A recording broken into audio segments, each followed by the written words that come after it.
Faith and Belief by Wes L. Most often, when I hear discussions about the second step, folks have gone way beyond the sentiment of the step and are busy attempting to define God, or, at the very least, trying to reach some conclusions about what constitutes a belief. One of the most restricting of those old ideas that Bill suggests that some of us have tried to hold on to is the notion that faith and belief are inextricably linked. In other words, that you cannot have faith without a belief to have faith in. Interestingly enough, in the 12 and 12, where Bill expounds on the step further, his comments are much more relevant to faith than they are to belief. Unfortunately, he too seems to use the two interchangeably. So what is faith?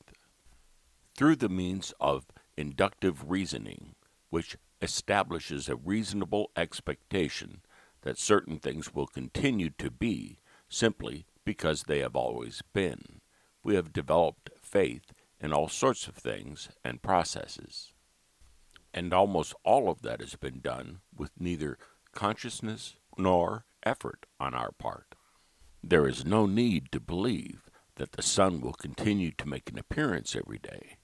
We simply have faith that that will be the case. The very ebb and flow of the universe goes on virtually unnoticed.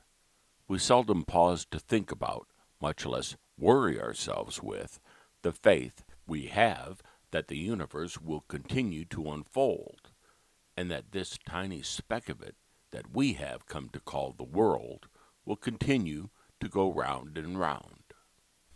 So it would seem that faith is inherently instinctive and operates intuitively without our consciousness of it or even the awareness of its existence. What then is the relationship between faith and belief?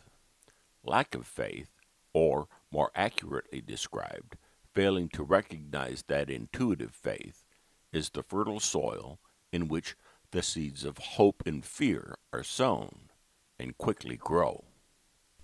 When you get the thinking mind involved, and along with it the egoic consciousness, things can change rapidly. Lack of faith precipitates fear, and the mind creates hope to alleviate the fear. Hope is fueled by imagination, and as the hope grows, so does the illusion. Because the illusion is so appealing and the hope so fervent, we begin to actually believe whatever it is we've dreamed up.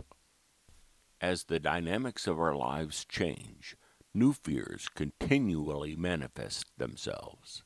And since by now we have very little faith in the way things are, we become more and more reliant on hope. Belief is nothing more than fervent hope. So oddly enough, the traditional concepts of God have come from the lack of faith, not through it. It does not require much faith to create or modify your concepts of God. A little imagination and some ego-driven desires are all that are needed.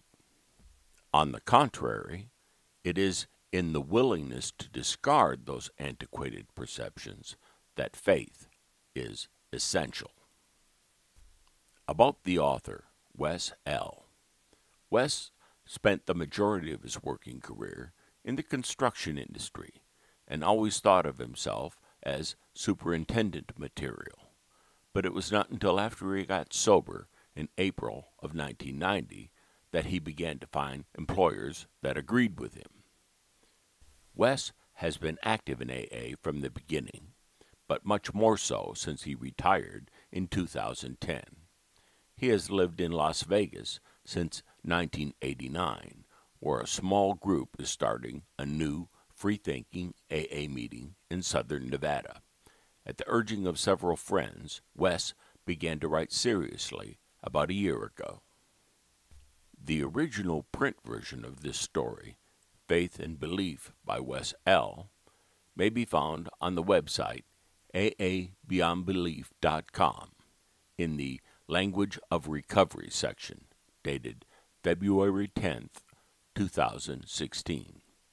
This audio version was produced January 7, 2017.